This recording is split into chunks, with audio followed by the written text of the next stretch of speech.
Here's some of the kit I'll be bringing along. Here's a flat hat, the floppy hat. That's made out of felt. Here's my cotton shirt, complete with wooden buttons. Gray wool socks. Leather shoes or boots with the wooden soles. Some of the food I'll be bringing along: ear of corn, green apple, a small pouch of grits, and 2 hardtack biscuits. I made that hardtack about 3 or 4 weeks ago, so it's now appropriately aged, I think. The gray wool blanket underneath there for a blanket roll. For weaponry, I've got a 58 caliber Enfield rifle musket, complete with leather and canvas sling. Accoutrements, got the belt buckle, cap box, cartridge box, bayonet, frog, scabbard, and steel 18-inch triangular socket bayonet. Got about 40 rounds there, mini balls, and a small tin of percussion caps. I'm not carrying made-up cartridges, so that the rifle will be inoperable while on the march. I'm doing that by design. I think of everything I'm carrying, those bullets are actually the most dense and heavy thing. So that's my authentic recreation kit. My non-authentic kit is here. I've got a canvas sack to represent the haversack. Got a pair of wool pants, similar to the type of jean fabric that was used during the Civil War, but not entirely accurate. I've got a fork, spoon, and a nice sharp knife. Soldiers carried those. I know those aren't historically accurate utensils, but soldiers carried them, so I'm carrying them. The next item, even I kind of wince at, but I had to do it. I didn't have a accurate canteen, and the soldiers carried a canteen, so I'm carrying a canteen, but it just happens to be a more modern military surplus canteen. I'm going to keep it tucked away in my haversack while on the march. Same with the canteen cup there. Soldiers carried tin cups for cooking and drinking, so I'm carrying one as well. Just going for the experience, if not 100% authenticity. This is what I'm going to use as my tunic. It's a entirely 100% wool shirt. It's extremely heavy, extremely thick wool, very heavy, very itchy. So it's as close I could get to a tunic. Got my camera tripod so I can set up some shots while I'm on the march.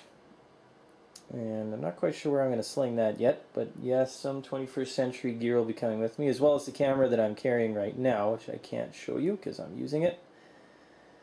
That little card is my possession and acquisition license. Here in Canada, you have to have one of those in order to possess or acquire firearms. And even though my rifle is not going to be operable, I'm still going to have that with me just in case I run into a Mountie. There's lots of other kit here that is not here that a lot of soldiers in the Civil War would have carried. Things like a sewing kit, a Bible, cards, extra clothes, paper for writing letters, pocket watch, a pipe, tobacco, those kind of things. Kind of considered those to be somewhat luxury items, so I have not packed those along. I've got an extremely stripped down version of what a Confederate soldier might be carrying, even though it's a particularly well-fed Confederate soldier there with the hardtack, corn, apples, and grits. Lots of reenactors have all the period kit, equipment and weapons, and they look really good and take pride in their looks and the historic soldiers they are portraying. So I'm sure there are those of you out there who are groaning with the historical inaccuracies of my kit. But before you criticize me too heavily, let's take a moment and maybe just have a quick discussion regarding accuracy. The average soldier during the Civil War was 18 to 29 years old, so if you're not in that age range, you're not portraying the average soldier. The average soldier also weighed about 130 to 140 pounds. And from the videos and pictures I've seen online, there are a lot of very authentically dressed reenactors out there that are about twice the average weight of the actual soldiers.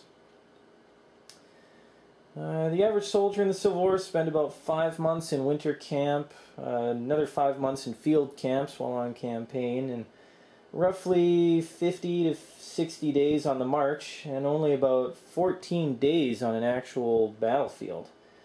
So the battle reenactments, while flashy and exciting, only represent a very small part of the experience of a soldier during the Civil War, and my intent here is to try and relive more of a common experience, such as a day on the march.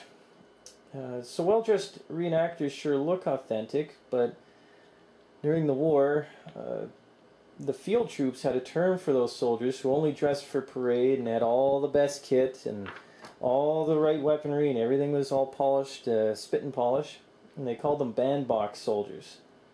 So it's okay to dress the dress and talk the talk, but my intent here is to hopefully walk the walk.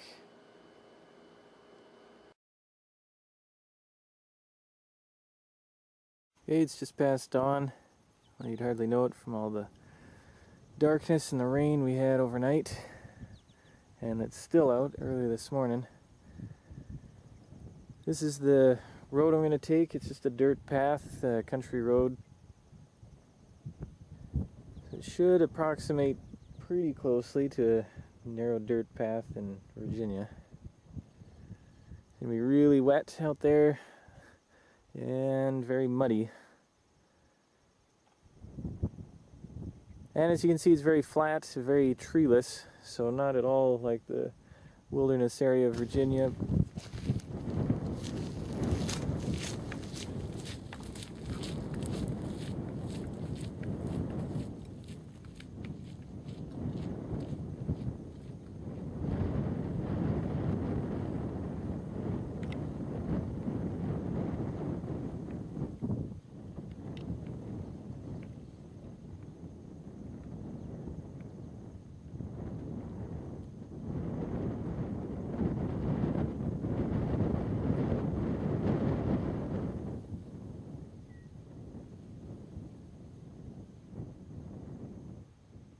So I've been marching for about half an hour now. I had to stop once to make a few adjustments to sling on the rifle and on the haversack. I found you want that riding higher on your hip, not lower down on your thigh where it's constantly banging into you. Also discovered, maybe not surprisingly, that shoes with wooden soles and no grips are pretty awful for walking on a mud road. Seems like every step your foot is squirting away from you and it takes twice as much effort to get anywhere. So I'm walking on the verges or down the center, trying to stay in the weeds as much as possible and get a little extra traction. It's pretty nice and cool out, which is good. And for all that, I'm still sweating.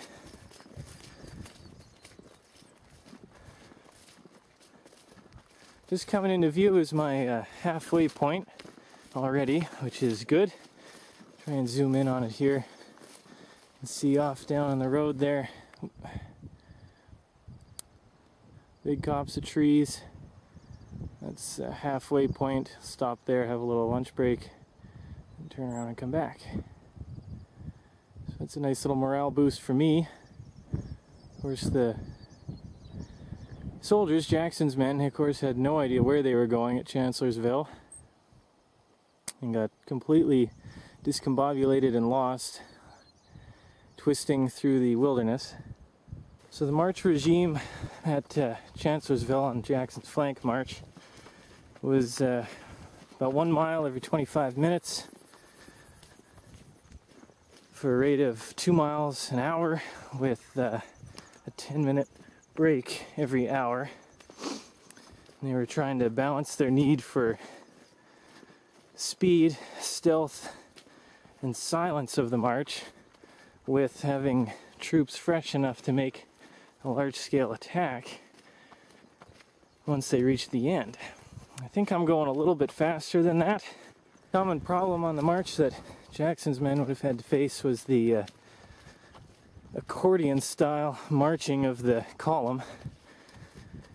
A marching body of troops, if you've ever done that in the army, you'll know that even if you're keeping a fairly steady pace up front, the guys in the rear are constantly stopping, having to catch up, because any little variation, any little halt, any little change in the speed up front just gets larger and larger as it transfers down the length of the column.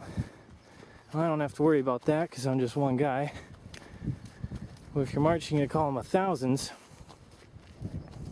any little differentiation up at the front, like just stopping to check you're still on the right road, or avoiding a log, or marching around a washout, can translate into as much as a half-hour halt at the rear of the column, and then all of a sudden the column starts moving again and you have to run to catch up.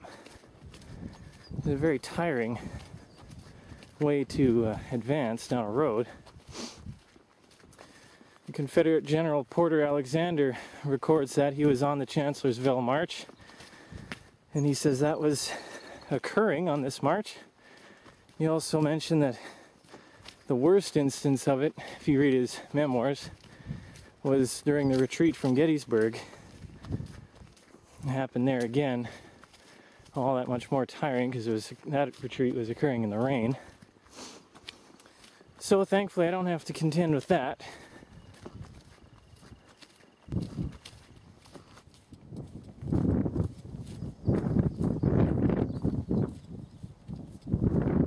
Here I am at the halfway point.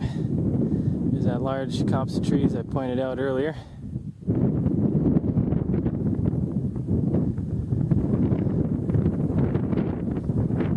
The road is really muddy after the rain last night. Parts of it were a real quagmire.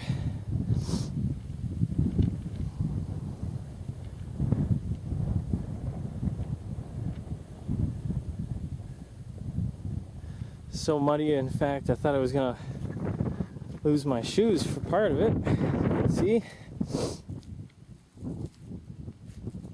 But I guess that adds to the authenticity and realism of it.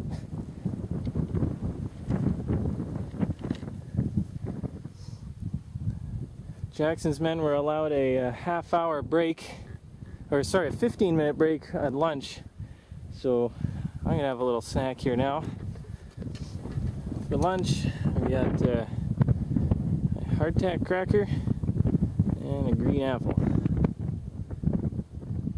Last night I had an ear of corn for supper and a cup of black coffee. Slept for about 4.5 hours last night before getting up at dawn to do this.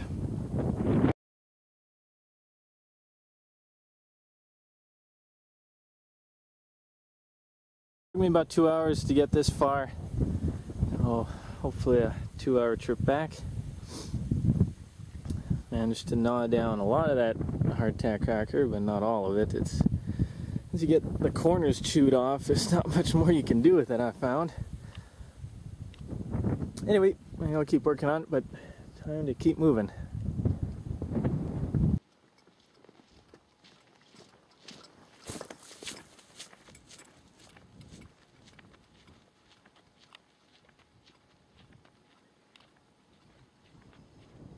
Really starting to slow me down here. Carrying like an extra 10 pounds in my boots. Oh, try it barefoot for a little while. Not that I wanted to, but I figure my traction in this slop can't get any worse. So we'll give it a try. It might sound completely illogical, but barefoot is actually more comfortable, and I'm making better time than I did with the shoes on. find your feet just have like this critical mass of mud that they can only hold so much, and it's like having little mud shoes on. You can walk over rocks and everything with them.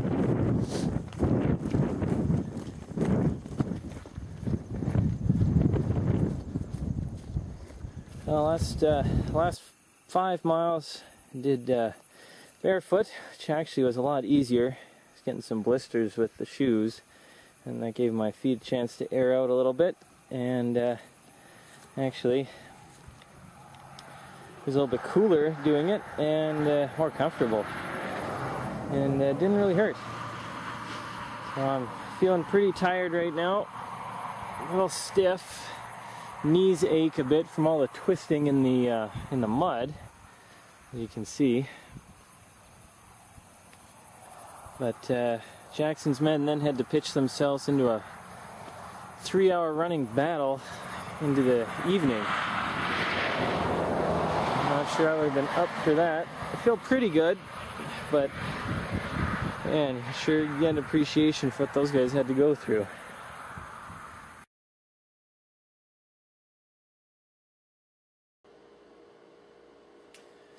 So time for my after-action review. One thing that I think worked in my favor was the cool weather. As you can hear on the audio, it was windy, and you can see it was overcast. And as much as I complained about the mud and the cold, it actually worked in my favor. So I think going that far, doing that much physical exertion, it helped with the weather being a little bit cooler. I think if it had been a hot summer day, that would have been a lot harder to complete the march. One thing to improve upon for next time is, I think, a little bit more familiarity with my kit, maybe some workup training.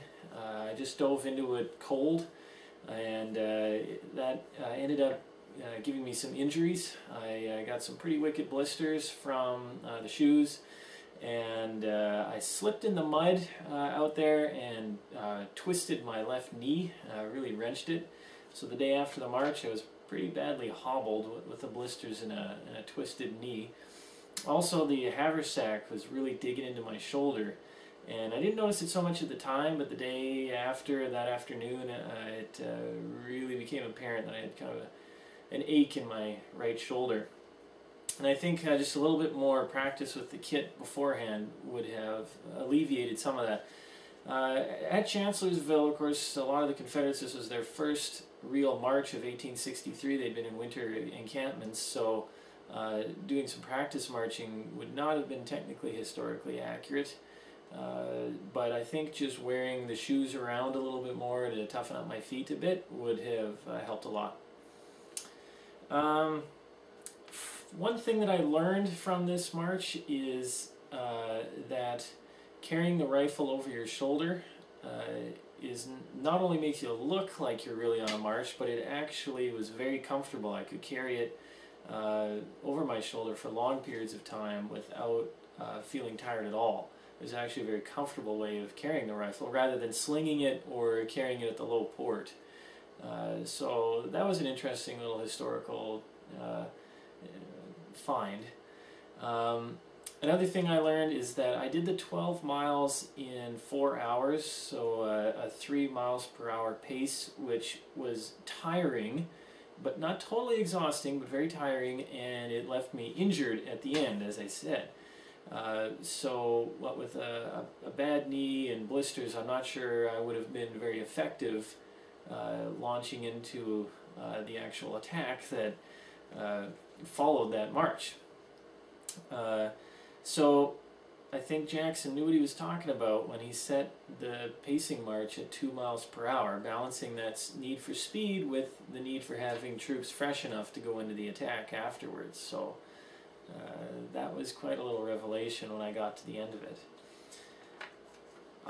That's my video. My final comment is, as you can see, I need more and better and more authentic kit and clothing. So if there's anybody out there that would like to offer a donation, I'd be more than happy to accept. And Union or Confederate, I know the boys in blue made some good marches out there too. And any donations would help to sponsor my next march. So thanks for watching.